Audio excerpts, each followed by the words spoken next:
तो वही जैसे भी लाओ, सब कुछ पति से ही मांगना है, किससे मांगना है? लेकिन अनुचित नहीं मांगो, बुरा नहीं मानना। मैं प्रशंसा भी बहुत करता हूं और बुराई भी बहुत करता हूं। 90% जो भ्रष्टाचार होता है उसकी जड़ जो है स्त्रियां हैं। अपने पति से ही मांगना है, लेकिन अनुचित मांगे करते हैं। पति की कमाई है, पता है 10,000 रुपये महीना, और आप डिमांड कर दें 20,000 रुपये महीने की कि पड़ोस वाले के यहाँ इतना कुछ है, कल भी आपको बताया, तो परिणाम क्या होगा? पति हेरा फेरी करेगा, चोरी करेगा।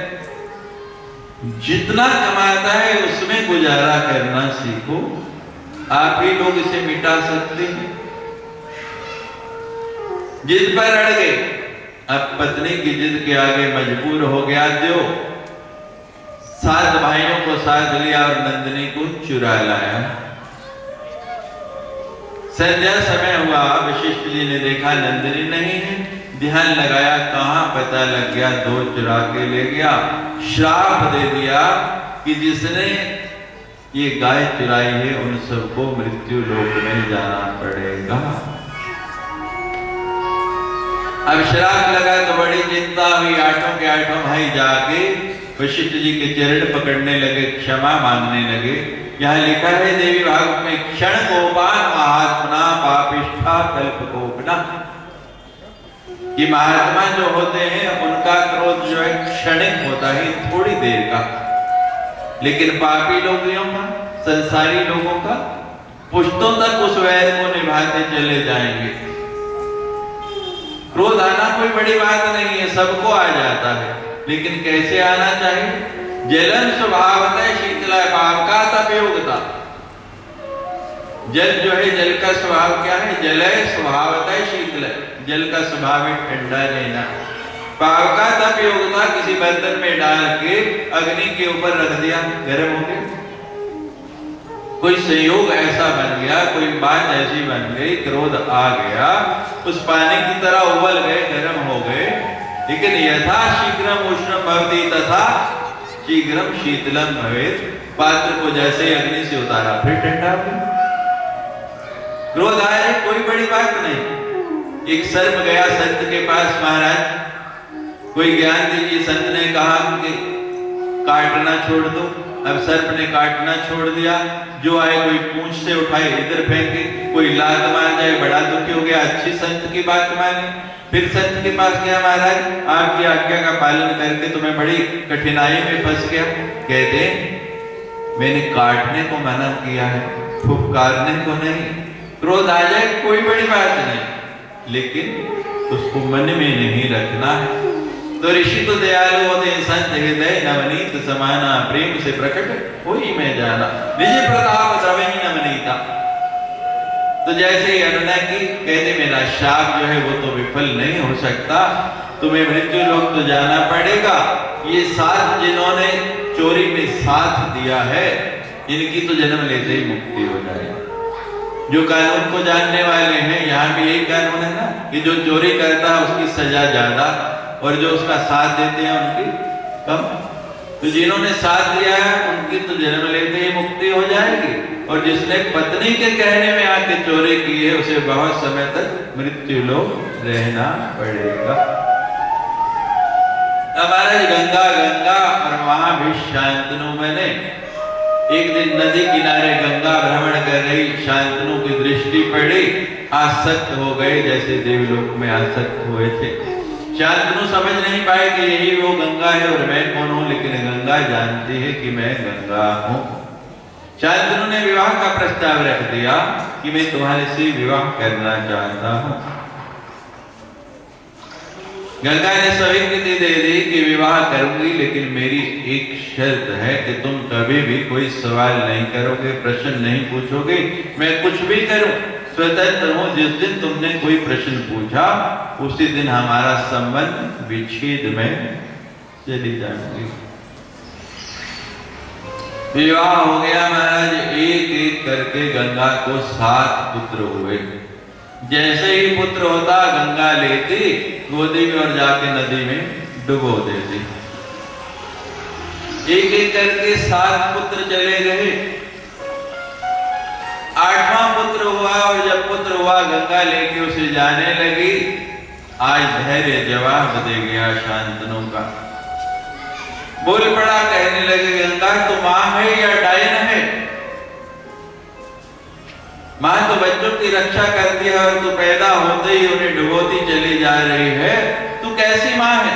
गंगा कहती है महाराज बस चुप हो जाइए। मेरी शर्त थी कि यदि आपने कुछ पूछा तो हमारा संबंध विच्छेद। मेरा आपका संबंध विच्छेद। आपने पूछा है कि मैं कैसी मां हूं, तो महाराज आपको याद नहीं कि आप कौन हैं? आप महाभिषी शांतनु के रूप में आए हैं। लेकिन मुझे याद है कि मैं गंगा, जो 7 पुत्र मैंने एक एक करके डुबाए, वो 8 वसुओं में से 7 भाई हैं जिन्होंने चोरी में साथ दिया। जन्म लेते ही उनकी मुक्ति होनी थी, वो मुक्त हो गए। और ये 8वां वो बालक है जिसने चोरी की। होनी थी तुमको प्रश्न पूछना था इस 8वें बालक को बहुत समय तक मृत्यु लोक में रहना।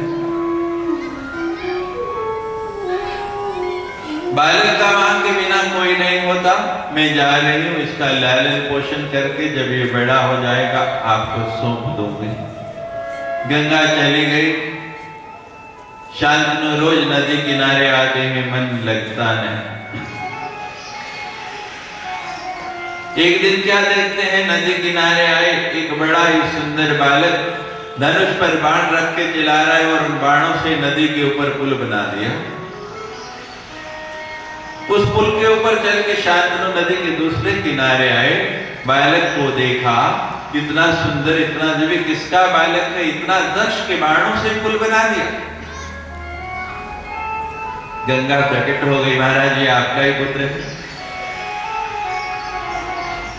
मेरा कार्य पूर्ण हो गया, अभी स्वयं समर्थ है और मेरा समय भी पूरा हो गया। मैं देवलोक वापस जा रही हूं। आप अपने इस पुत्र को संभालिए और इसके साथ रहिए।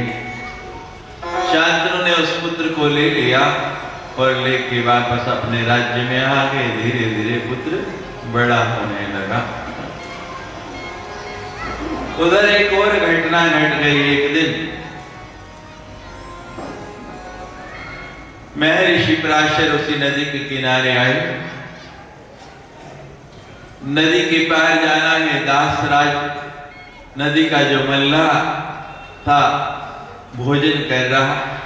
ऋषि ने कहा मुझे पार जाना है और शीघ्रता है, मुझे पार पहुंचा दो। दासराज भोजन कर रहा था, सोचने लगा ऋषि को भी जल्दी है और भोजन बीच में छोड़ के उठना भी उचित नहीं। तो पास में उस दासराज की जवान कन्या, नाम था मत्स्य गंधा। कहने लगा जाओ तुम ऋषि को छुड़ाओ, ऋषि से कैसा है। मत्स्य गंधा ने नाव खोली, ऋषि पराशर को बैठाया और चल पड़े। नाव खेते खेते जब बीच मझधार में बिल्कुल मध्य में नाव पहुंची तो पराशर ऋषि के अंदर काम का संचार हो गया। माया हरे चेषा तया समोहिती जगत ज्ञानिना चेतांसी देवी भगवती हिसा बलाला कृष्ण मोहाय महामाया प्रयति। बड़े बड़े ज्ञानियों के चित्त को भी बलात् बल पूर्वक खींच के ये माया जो है भ्रमित कर देती है। कब ये माया आपको पकड़ ले, कब जकड़ ले, कोई भरोसा नहीं। इससे बच के रहना। जब महामाया की शरण में रहोगे तो ये माया आपका कुछ नहीं बिगाड़ पाएगी। काम का संचार हो गया। पराशर मुनि ने प्रणय निवेदन रख दिया। मत्स्य गंधा से कहने लगे मैं तुम्हारे साथ संयोग करना चाहता हूं। वो मत्स्य गंधा बेचारी कांपने लगी, कहने लगी महाराज आप ऋषि कुल, आपका इतना बड़ा कुल, और मैं नीच जाति की। संबंध बराबर वालों में होता है, मेरा आपका क्या संबंध। पराशर ऋषि कहने लगे नारी का कुल उसके पति से जाना जाता है। जब तुम मेरे साथ संयोग कर लोगी, मेरे साथ संबंध हो जाएगा, तुम्हारा कुल स्वतः ही ऊंचा हो जाएगा। वो कन्या फिर हाथ जोड़ के खड़ी होके कहने लगी, महाराज दिन का समय है, ऐसे में तो पशु पक्षी भी संभोग नहीं करते, चारों तरफ दिन का उजाला है। ऋषि कहने लगे, तुझे दिन के उजाले का भय है। नदी का जल हाथ में लिया, संकल्प किया, चारों तरफ कोहरा छा गया, अंधकार हो गया। कुछ तक पहले कुल के लिए, कुछ तक कोहरा आच्छादित करने के लिए वर्षों की तपस्या का क्षण भर में भंग कर दिया।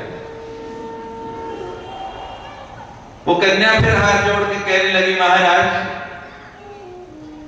आप इतने अच्छे संत, आपके शरीर से सुगंधी आ रही है, और मैं तो मछलियां पकड़ती हूँ सारा दिन, उनके साथ रहती हूँ, मेरे शरीर से दुर्गंध आ रही, बदबू आ रही, मेरा आपका क्या संबंध?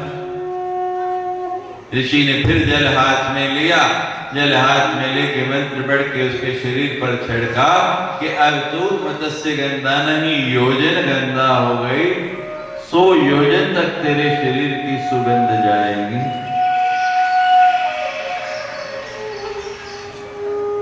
कन्या आखिरी बार विनती करने लगी, बचने का कोई रास्ता नहीं। कहने लगी, महाराज आप तो चले जाएंगे, लेकिन मेरी बड़ी बदनामी होगी। कुंवारी कन्या के संतान हो जाए तो समाज में उसका कोई सम्मान नहीं रहता, कोई उसे स्वीकार नहीं करता। पराशर ने फिर हाथ में जल लिया और कहा कि तू गर्भवती होगी, संतान भी हो जाएगी, और कोई जान नहीं पाएगा कि तू गर्भवती भी हुई। ये माया कब डसले, कब जकड़ ले, कोई भरोसा नहीं। एक क्षण के लिए भी उसके नाम को विस्मृत नहीं करना है। जहां वो भूले, जहां वो हटा, उसी क्षण माया आपको पकड़ ले। नैन दीवाने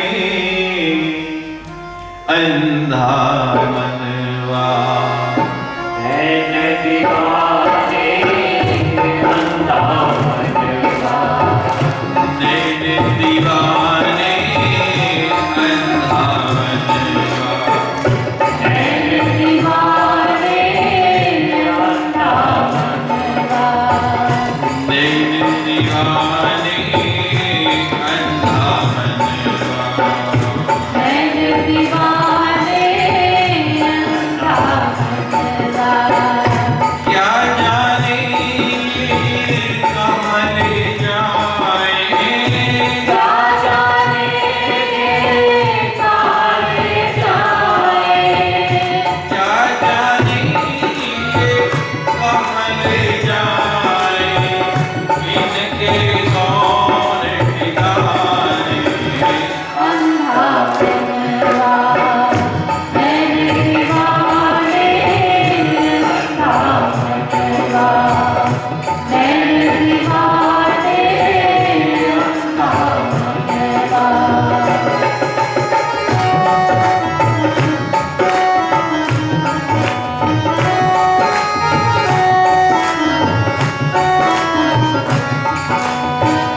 पंजरंग चून ओढ़ के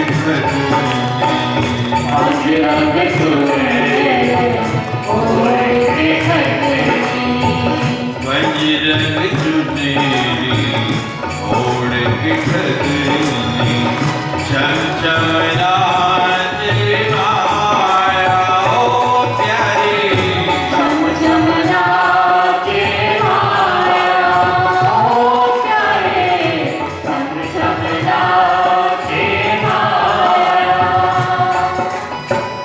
काम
को झूठ बोलने का लाइसेंस मिल गया, हर एक की जेब में झूठ आ गया। अभी पिछले दिनों एक समाचार छपा था समाचार पत्र में, शायद आपने भी पढ़ा।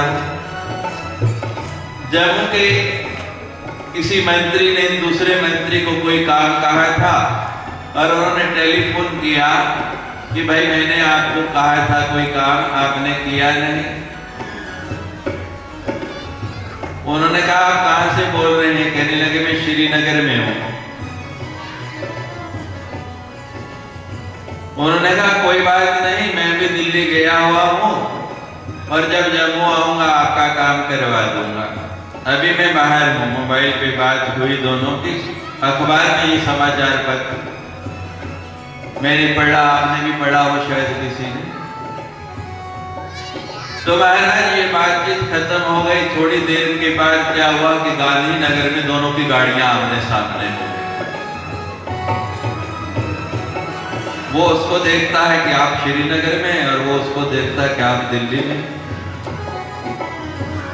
बैठे होते हैं घर में और नहीं करना तो हर एक को लाइसेंस मिल गया। जितना झूठ बोलना मोबाइल ने सिखा दिया, इतना किसी ने भी नहीं। बच्चे को बचपन से ही झूठ सिखाते। किसी से नहीं मिलने जा बेटा, कहते पिताजी घर में नहीं। अब जैसे संस्कार डालेंगे वही करेगा। और हमारे सामने की एक घटना है।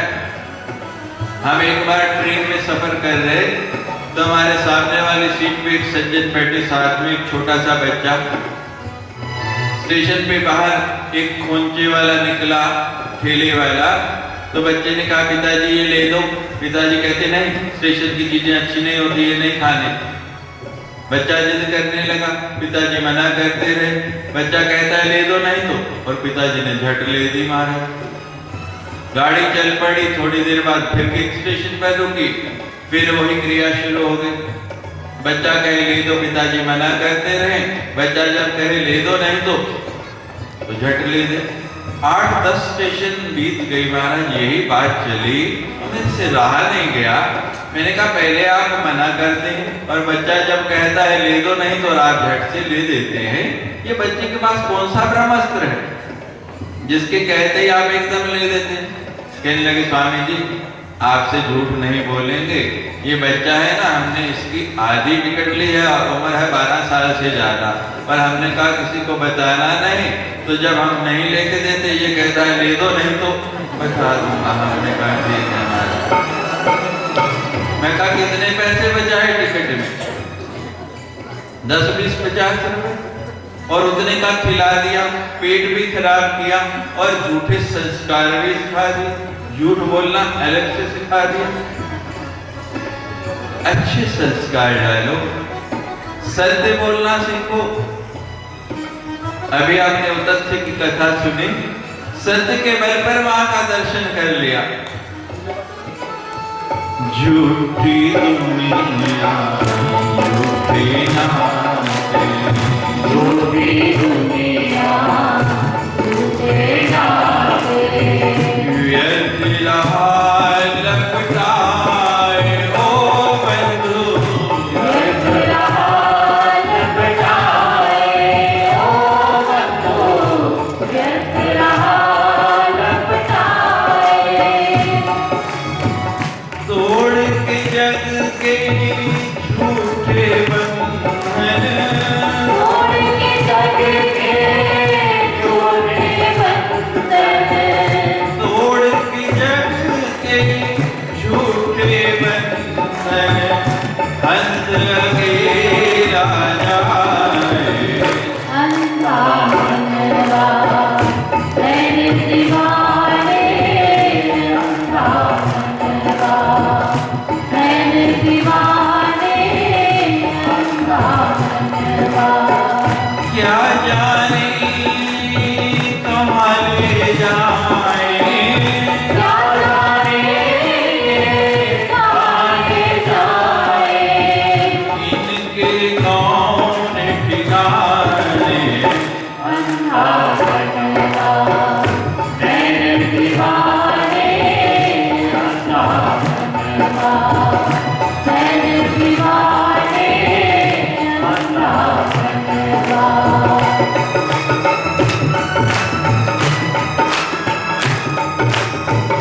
सांस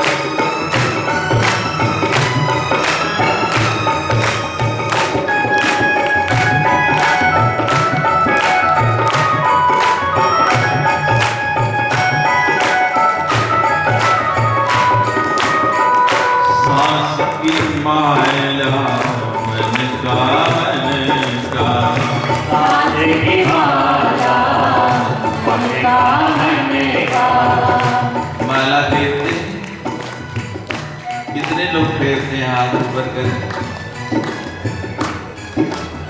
देखा देखे हाथ खड़े कर। किसी ने वेख के नहीं करना, जो फेरते हैं वो हाथ खड़ा करें। जो माला फेरते कैसे फेरते? ऐसे। और कहते क्या है?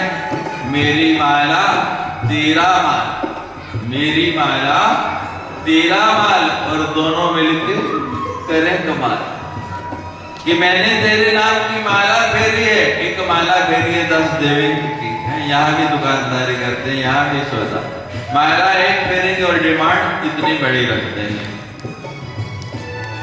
बदल लो इस आदत को, इस प्रवृत्ति को बदल लो।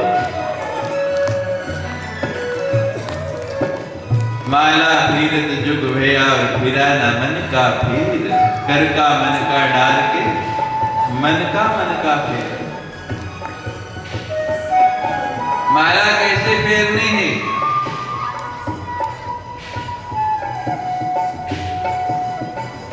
इस उक्ति को बदल लो। माला तो कर में फिरे और जीभ फिरे, मुख माही और मनवा तो चौदिस फिरे, ये तो सुमिरन नाही।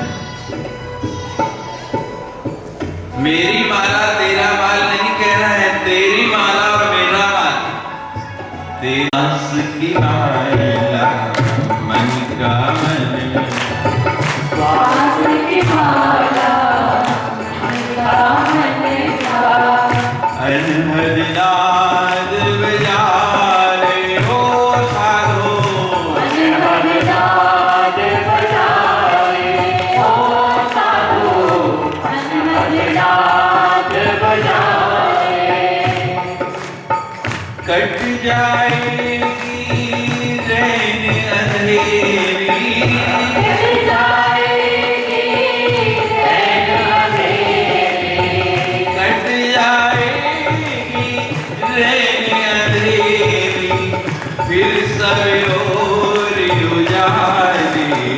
अंधा बनवा मैंने दीवाने, अंधा बनवा मैंने दीवाने, अंधा बनवा। क्या जाने ये कमल जाए, क्या जाने कहाँ जाए, क्या जाने ये कमल जाए, इनके कौन ठिकाने। अंधा बनवा मैंने दीवाने, अंधा बनवा नैन दीवाने अंधा। जय जय श्री राम, जय श्री राम, जय जय। श्री राम। मत्स्य गंधा योजन गंधा हो गई, नाम पड़ गया सत्यवती। और जो संतान हुई उनका नाम पड़ा महर्षि वेद व्यास, जिन्होंने 18 पुराणों की रचना की, चारों वेदों का विभाग किया, महाभारत जैसा ग्रंथ लिखा।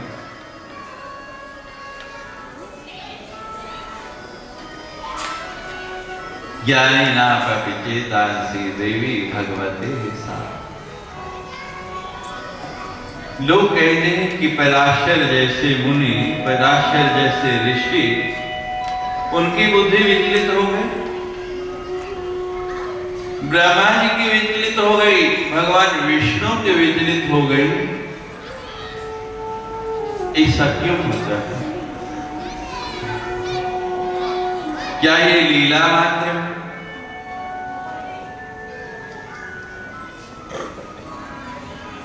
बड़ा गूढ़ विषय है, समझाएं तो बहुत समय लग जाएगा। सब विषयों पे नहीं जाके संक्षेप में आए तो पराशर ऋषि की कथा हुई। अभी अभी आपने सुना कि पराशर की मति भ्रष्ट हो गई बुढ़ापे में आके, और सारा जीवन तप करके।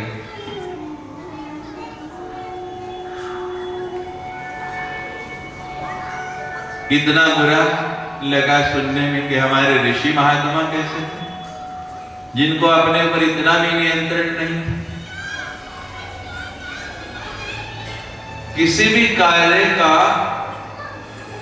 कारण क्या है, वो प्रारंभ कहां से हुआ और उसका परिणाम क्या हुआ, जब तक इस बात को नहीं जानेंगे, समझेंगे नहीं, तब तक पूरी बात आपको समझ में नहीं आएगी।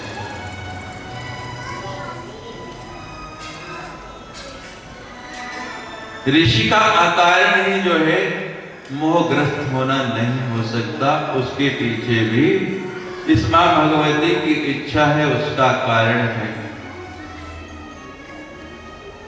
परिणाम क्या हुआ, अभी अभी आपको बताया। परिणाम में क्या मिला, वेद व्यास। थोड़ी कल्पना करो कि अगर वेद व्यास नहीं होते तो आज एक भी पुराण होता।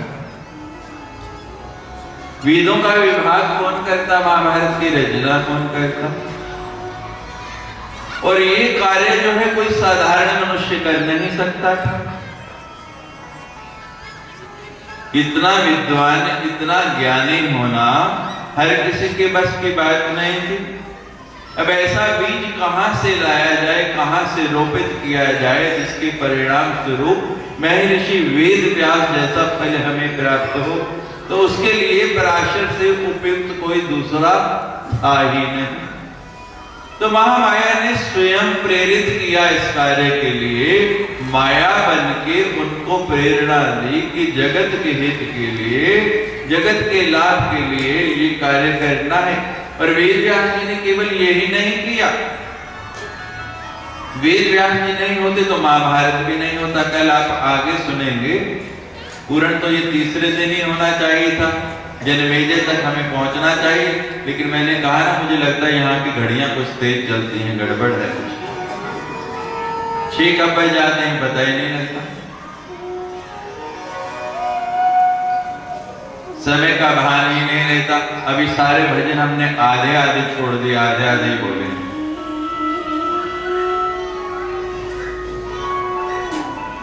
हमारी दृष्टि दीवार तक जा सकती है, जहां वो बोर्ड लगा है कि यहाँ क्या है, उसके पीछे क्या है हम देख नहीं सकते। लेकिन भगवती की दिव्य दृष्टि है, वो सब जानती है कि क्या करना है, किस बात की आने वाले समय में आवश्यकता है, और वो किस तरह से पूर्ण किया जा सकता है, वो कैसे हो सकता है, ये उसके सिवा दूसरा कोई नहीं जानता।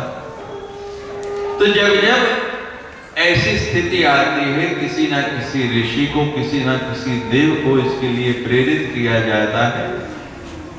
और केवल पराशर पे नहीं जाए, प्रारंभ हुआ है देवलोक से, महाविश्वर गंगा से, फिर हमारे अष्ट वसुओं की बुद्धि भ्रमित की गई, फिर पराशर की भ्रमित की गई, और तब जाके कहीं वेद व्यास आए। और अब वेद व्यास जी आगे क्या करते हैं, ये कल की कथा में आएगा। आज की कथा में जो त्रुटियां रह गई, उनके लिए मां जगदम्बा से क्षमा, उनकी स्तुति। जय जय श्री राम, जय जय श्री राम, जय जय श्री राम।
Dharma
विद्या का ज्ञान बेड़ा हर घड़ी हर पल मंगला।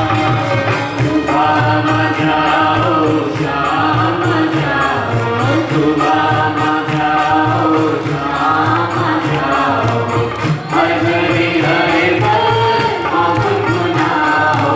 सुबह जाओ शाम जाओ, सुबह जाओ शाम जाओ, सुबह जाओ शाम जाओ सुबह भी जाओ शाम भी जाओ, सुबह भी जाओ शाम भी जाओ, सुबह भी जाओ शाम भी जाओ, सुबह भी जाओ शाम भी जाओ,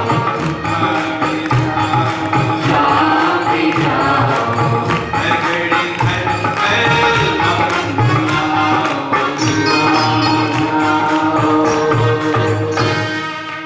जय जय जय जय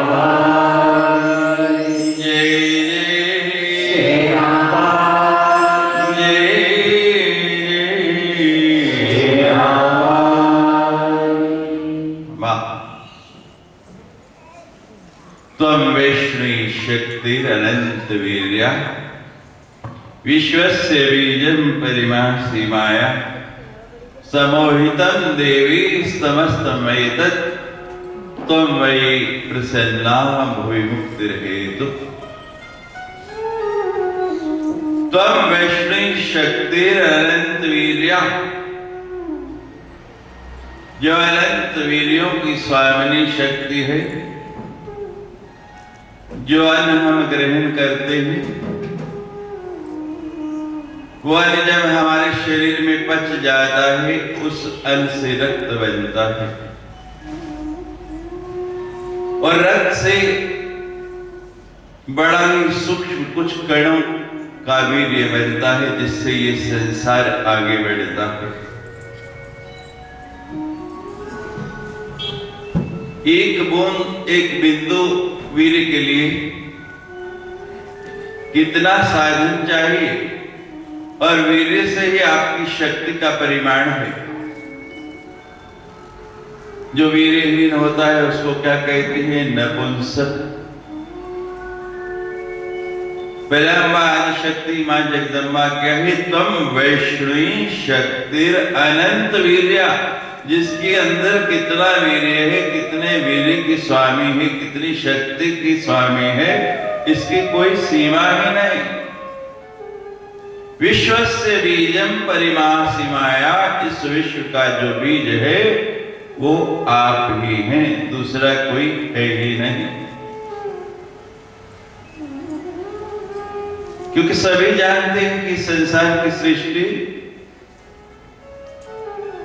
वीर्य के द्वारा होती है। ये आगे कैसे बढ़ता है?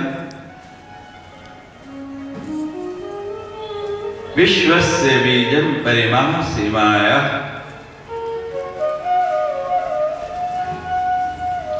हमारे आंख के ऊपर आवरण पड़ा है आपकी माया कि हम इस बात को जान नहीं पाते, पहचान नहीं पाते, इसको मानते नहीं।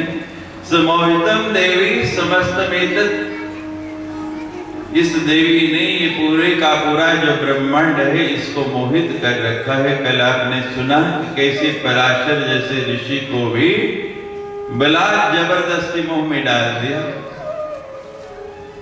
समोहितम देवी समस्तम एतत् त्वं वै प्रसन्ना भुवि मुक्तिर्हेतु। और जब आप प्रसन्न हो जाती हैं तभी मुक्ति और मुक्ति दोनों प्राप्त होती हैं, और जब तक आप प्रसन्न नहीं तब तक इनकी प्राप्ति नहीं हो सकती है। कल हम बता रहे थे आपको कि महारणों के अंदर भगवान वटपत्र के ऊपर सोए हुए हैं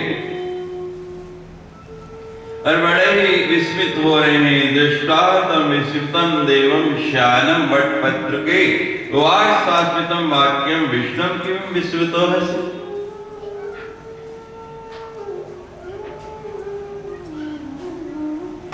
बड़े विस्मय में है बड़ा अचरज है कि ये सृष्टि क्या है, मैं कौन हूं, मैं कहां से आया हूं।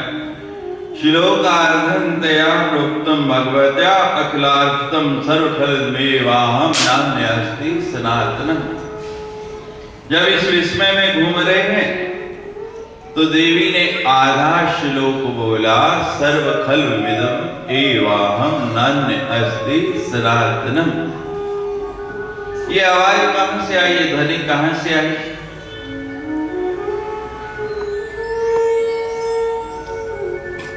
विचार कर रहे हैं तो आकाशवाणी हुई, तपश्चर्यम तपश्चर्यम तपश्चर्यम।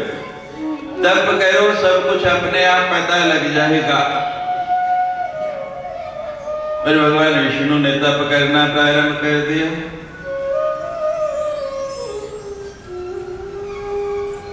तप करते करते मां जगदम्बा प्रसन्न हुई, मां ने दर्शन दिया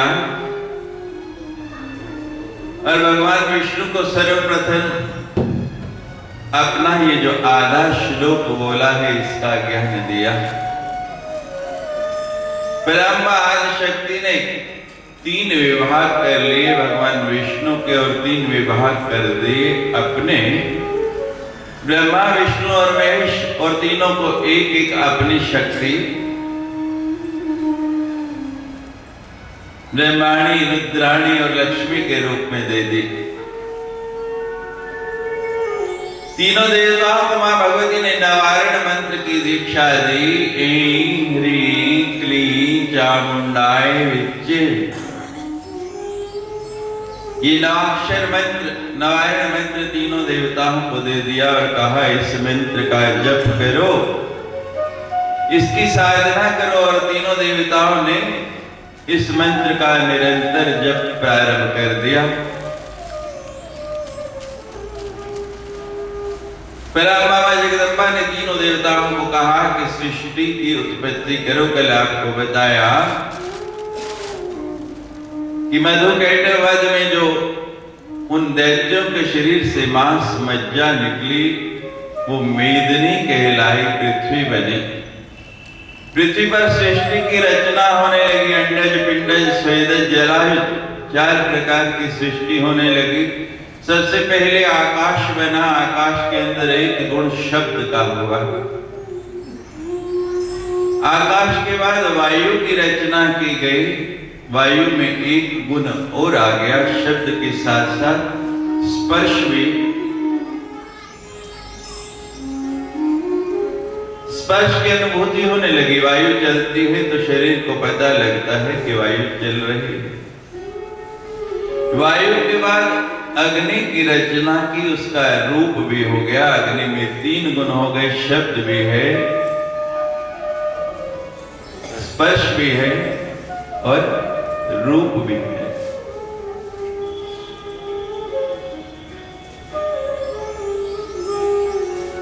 उसके बाद जल की संरचना में, जल में एक गुण और आ गया, 4 गुण हो गए। जल में रस भी है। और फिर पृथ्वी की रचना हुई। जैसे आपने कल सुना कि सृष्टि के लिए पृथ्वी चाहिए तो पृथ्वी में 5 गुण हो गए, शब्द, रूप, रस, स्पर्श और गंध। पृथ्वी में गंध भी है। 5 ज्ञान इंद्रियां, 5 कर्म इंद्रियां, 5 ये तत्व, 5 उनकी तन मात्राएं 20। और परसों जो आपको बताया था मन, बुद्धि, चित्त और अहंकार 4, ये 24 तत्वों का शरीर बन के सृष्टि की रचना होने लगी। ये सृष्टि आगे बढ़ने लगी।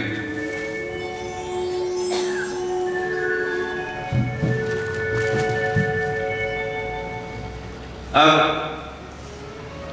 तीनों देवता ये सृष्टि की रचना करके इसको आगे बढ़ाने लगे। ब्रह्मा जी रचयिता बन गए, विष्णु इसके पालक हो गए और शंकर इसके संहारक हो गए। अपने अपने कार्य में निवृत्त उन तीनों ने एक दिन विचार किया। एक दिन सोचने लगे कि हमारा अस्तित्व क्या है, हम में बड़ा कौन है। अभी विचार कर रहे हैं, कोई निर्णय नहीं कर पा रहे हैं, तो क्या देखते हैं माँ जगदम्बा अपने विमान पर सवार होकर सामने आ गई। माँ सिंह पे सवार है, सामने आप चित्र देख रहे हैं, माँ शेर के ऊपर बैठी है। माँ ने अपना दाहिना पांव मोड़ के गोदी में रखा है और बायां पांव नीचे लटक रहा है, ऐसा ही चित्र है।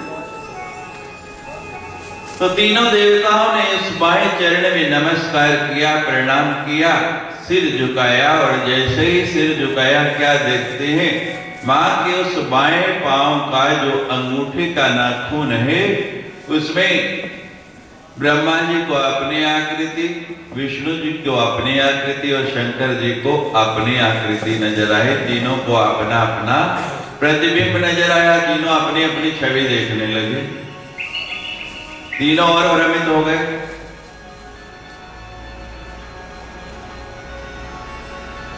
कहती मां, ये हमें समझ में नहीं आ रहा तेरी क्या माया है, हम तो पहले ही भ्रमित हैं कि हमारा अस्तित्व क्या है, और अब हम देख रहे हैं हमारा अस्तित्व कितना है कि तुम्हारे पांव के अंगूठे के नख में हम तीनों घूम रहे हैं। व्यक्ति कितने गुमान में रहता है, मेरा कितना बड़ा घर में कितनी बड़ी जायदाद का मालिक,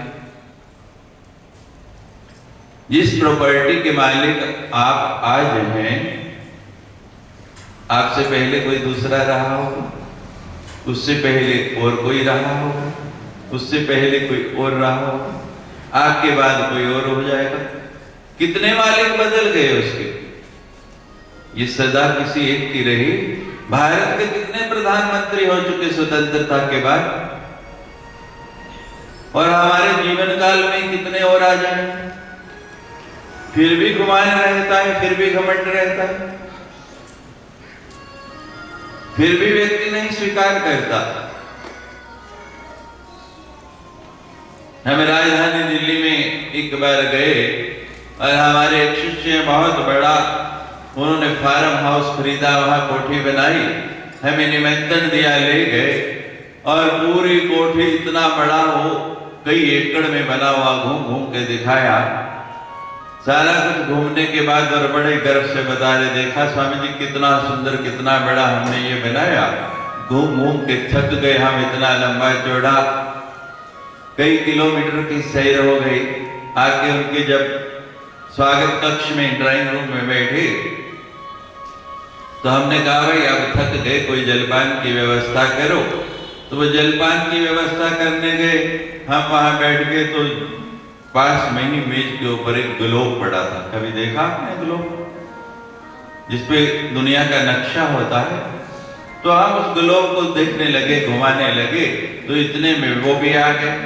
हमने कहा महाराज हमारी थोड़ी आंखें कमजोर है, नजर कमजोर है, हमें दिखाई नहीं दे रहा, इस ग्लोब के अंदर भारत कहाँ है, जरा हमें बताएंगे? महाराज इतने बड़े साइज का ग्लोब था, छोटा मोटा भी नहीं, क्योंकि बड़े आदमियों के यहाँ बड़ी हुई चीजें मिलती हैं। उन्होंने ढूंढ के मुझे बताया इतना सा भारत, उस ग्लोब के अंदर कितना बड़ा भारत, इतना। हमने कहा भाई इस भारत में दिल्ली भी होगी, कहाँ को है? तो देख के बता दी महाराज इतनी सी दिल्ली।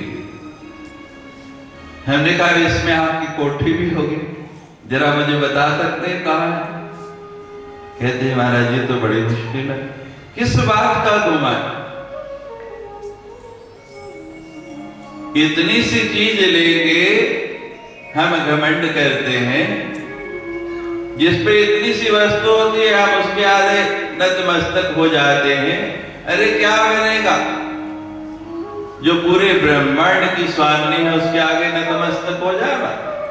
तीनों देवताओं का भ्रम दूर हो गया कि हमारा अस्तित्व क्या, एक नख के अंदर हम तीनों घूम रहे हैं। मां जगदम्बा ने तीनों देवता विस्मित हुए, अपने विमान में बिठाया। चलो तुम्हारा भ्रम दूर करते हैं। विमान ऊपर उड़ा कैलाश पे पहुंच गया। कैलाश में जाके मां ने विमान को रोका तो क्या देखते हैं, शंकर जी वहां मेरे जैसे एक नहीं कितने ही शंकर घूम रहे हैं।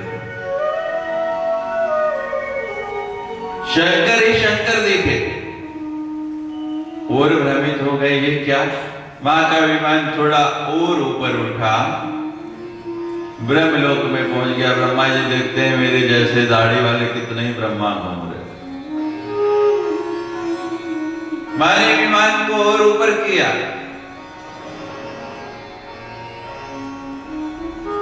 बैकुंठ पहुंच गया। विष्णु जी भी भ्रमित हो गए, चारों तरफ विष्णु ही विष्णु दिखाई दे रहे हैं।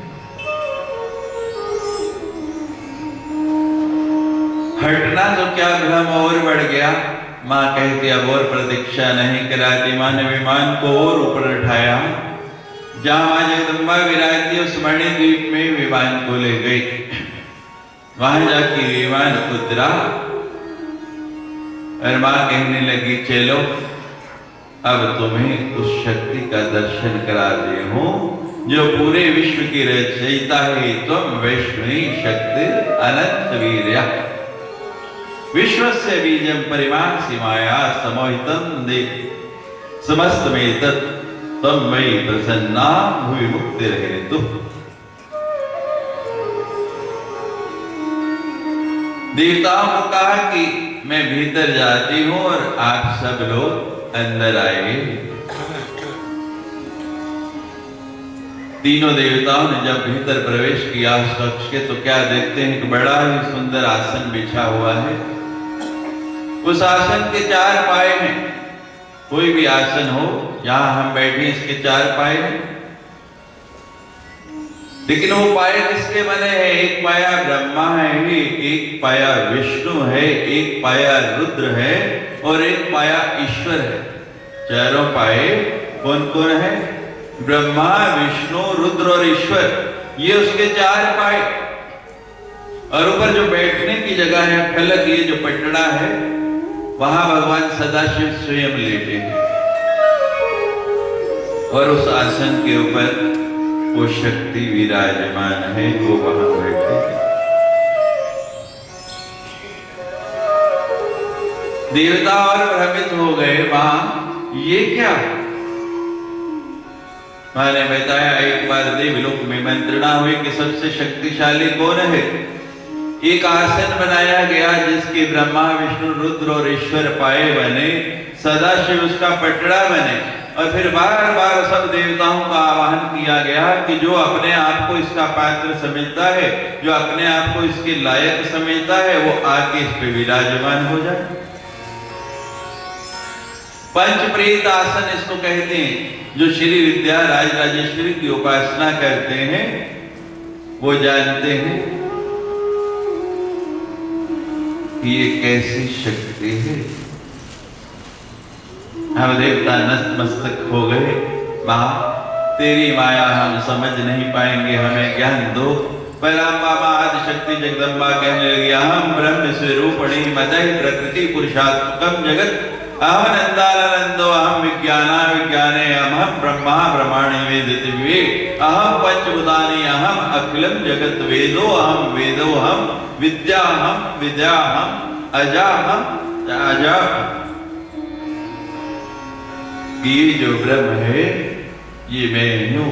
संत महात्मा ऋषि मुनि जैसे जैसे ज्ञान की ओर अग्रसर बढ़ते हैं तो उनको कहा जाता है कि अब ब्रह्म विद्या की उपासना करो। तो ब्रह्म विद्या क्या है? यही आदिशक्ति, यही परम ऐसी पराम्बा भगवती आपके इस नगर में आके विराजमान हो चुकी है। आज 14वां दिन हो गया और हम देख रहे हैं कि मां के प्रति निरंतर आपकी श्रद्धा, आपका भाव, आपकी रुचि, आपका प्रेम बढ़ता ही जा रहा है। आओ मां की स्तुति करें और कथा को आगे बढ़ाएं। जय जय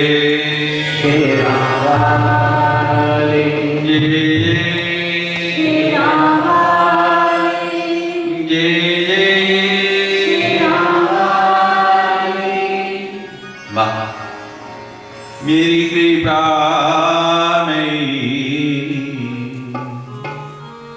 मेरी दया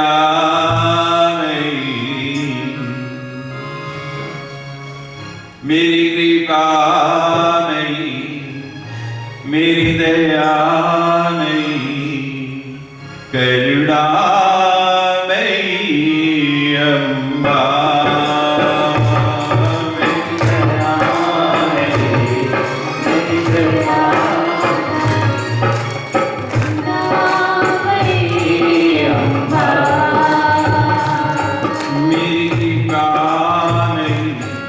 मेरी दया नहीं मेरी कृपा नहीं मेरी दया नहीं करुणामयी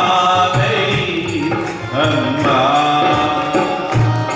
मेरी कृपा नहीं मेरी दया नहीं मेरी कृपा नहीं मेरी दया नहीं करुणा मेरी दया नहीं करुणामयी अम्बा। मेरी कृपा नहीं मेरी दया नहीं मेरी कृपा नहीं मेरी दया नहीं करुणामयी अम्बा। मेरी कृपा नहीं मेरी दया नहीं मेरी कृपा नहीं मेरी दया नहीं करुणामयी अम्बा।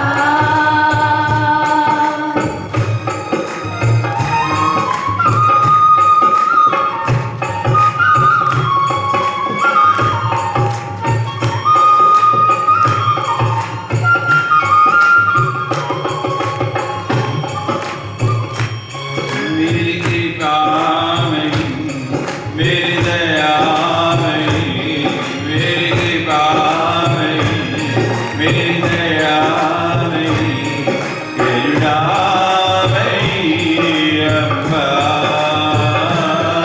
मेरी कृपा नहीं मेरी दया नहीं मेरी कृपा नहीं मेरी दया नहीं करुणामयी अम्बा।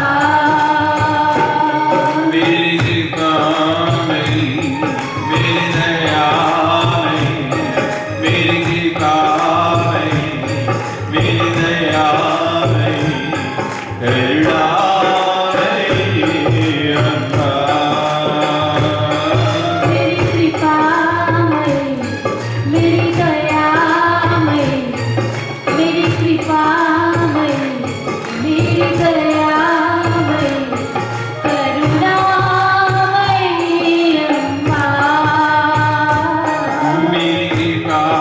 नहीं मेरी दया नहीं मेरी कृपा नहीं मेरी दया नहीं करुणामयी अम्बा। मेरी कृपा नहीं मेरी दया नहीं मेरी कृपा नहीं मेरी दया नहीं करुणामयी अम्बा। काहू के बल भजन करें काहू के बल भजन करें और काहू के आधार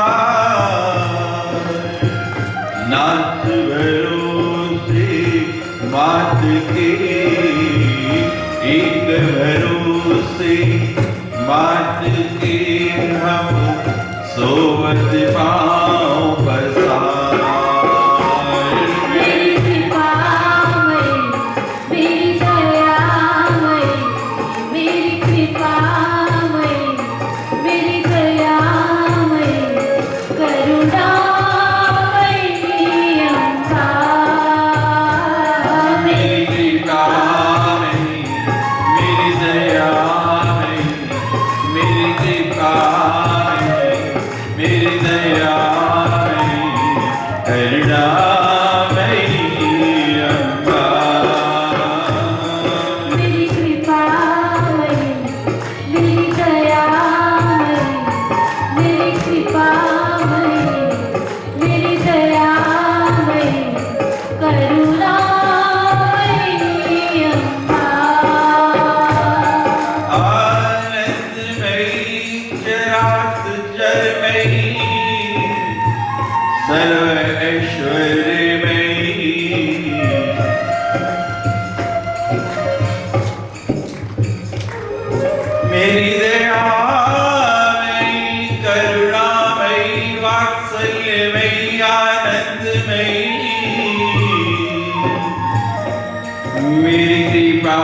में, मेरी दया में, करुणा में अम्बा। मेरी कृपा में, मेरी दया में, मेरी कृपा में, मेरी दया में, करुणा में अम्बा। मेरी कृपा में, मेरी दया में, मेरी कृपा में, मेरी दया में, करुणा में अम्बा। मेरी कृपा में, मेरी दया में, मेरी कृपा में, मेरी दया में, करुणा में अम्बा। मेरी कृपा में, मेरी दया में, मेरी कृपा में, मेरी दया में, मेरी कृपा में, मेरी दया में, मेरी कृपा में, मेरी दया में, मेरी कृपा में, मेरी दया में, मेरी कृपा में, मेरी दया में, करुणा में अम्बा। जय जय श्री राम। जय जय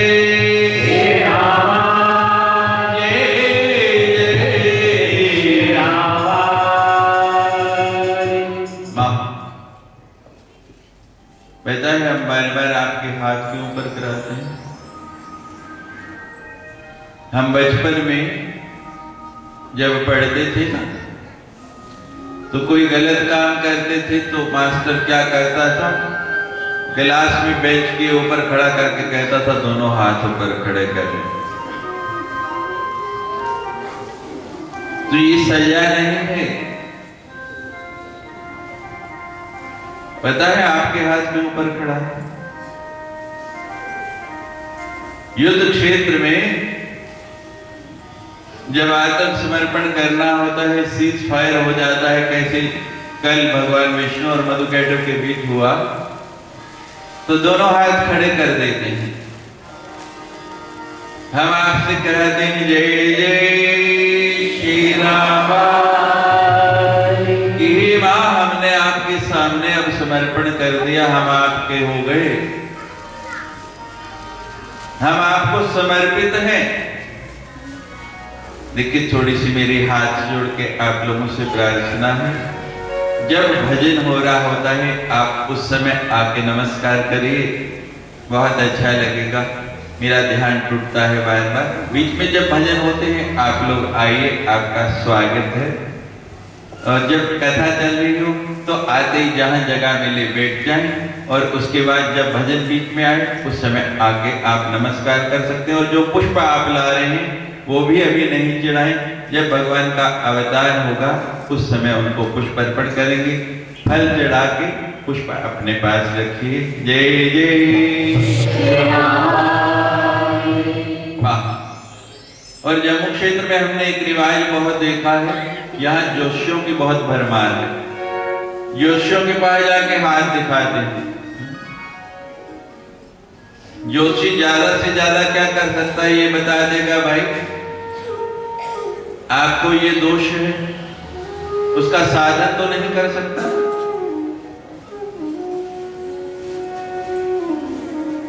जोशी को हाथ दिखाना छोड़ दो, हम बार बार आपके हाथ ऊपर कराते हैं कि माँ को हाथ दिखा दो, माँ चाहेगी तो सब कुछ कर सकती है।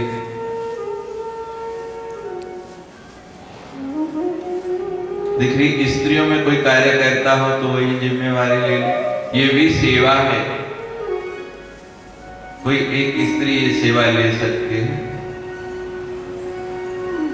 कोई है माँ की भक्तनी जो सेवा ले? जी आप इसका जय जय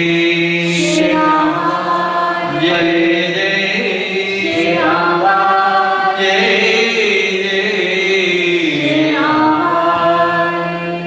माँ। एक तो हम समर्पित हो जाएं और एक अपने हाथ मां को दिखा दें, मां चाहेगी तो आपकी रिट में मेघ मार देगी। बड़ा सुंदर ये यज्ञ चल रहा है। कल आपने सुना कैसे पराशर से वेद व्यास की उत्पत्ति हुई।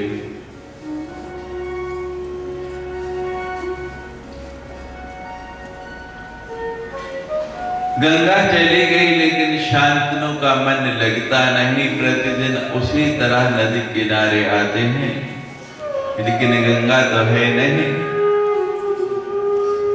एक दिन उस मत्स्य गंधा पर दृष्टि पड़ गई जो अब गंगा नहीं सत्यवती है। ऋषि का संयोग हुआ, शरीर से दुर्गंध नहीं सुगंध आती है।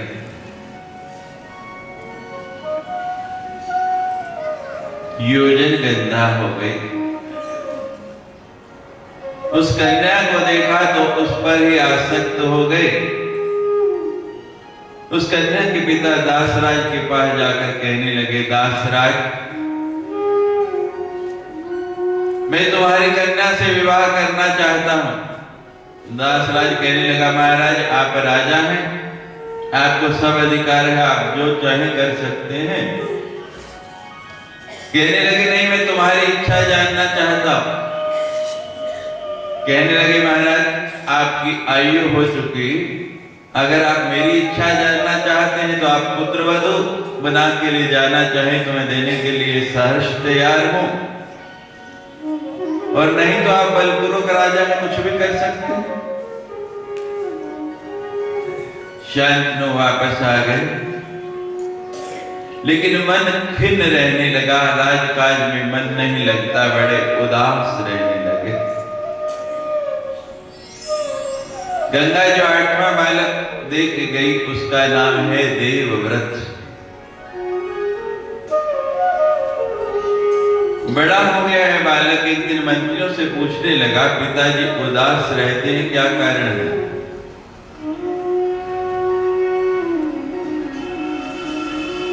आप तो सब जानते होंगे। मंत्री ने बताया कि तुम्हारे पिता ने दासराज के सामने विवाह का प्रस्ताव रखा, लेकिन उन्होंने मना कर दिया, इसी से ये खिन्न रहते हैं। वो देवव्रत गया गंगा किनारे, नदी किनारे जाके उस दासराज के सामने कहने लगा, नियम तो ये है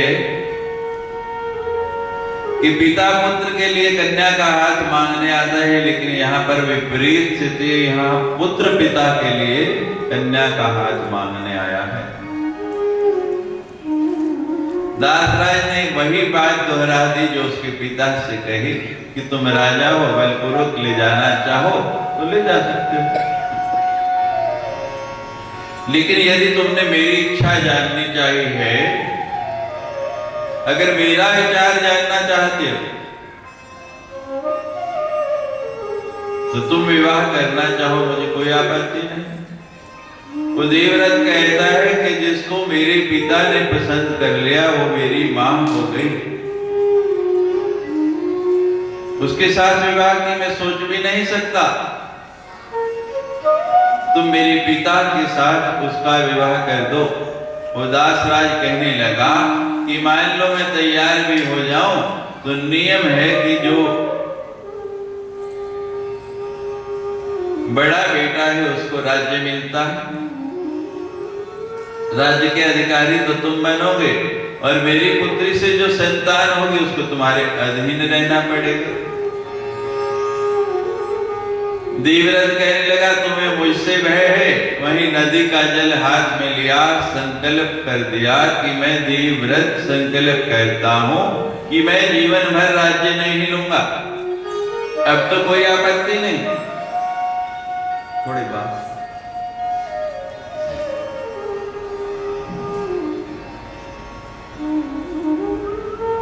वो दासराज कहता है, ठीक है तुम नहीं करोगे, लेकिन तुम्हारी जो संतानें होंगी वो तो अपने हक के लिए लड़ेंगे, वो तो राज्य मांगेंगे। कहते पहले तुम्हें मेरे से भय था, मेरी संतानों से भय है। फिर नदी का जल हाथ में लिया और संकल्प कर दिया कि मैं जीवन भर विवाह ही नहीं करूंगा, अब तो पिता के साथ विवाह कर दो। ऐसी भीषण प्रतिज्ञा की, नाम पड़ गया भीष्म पितामह।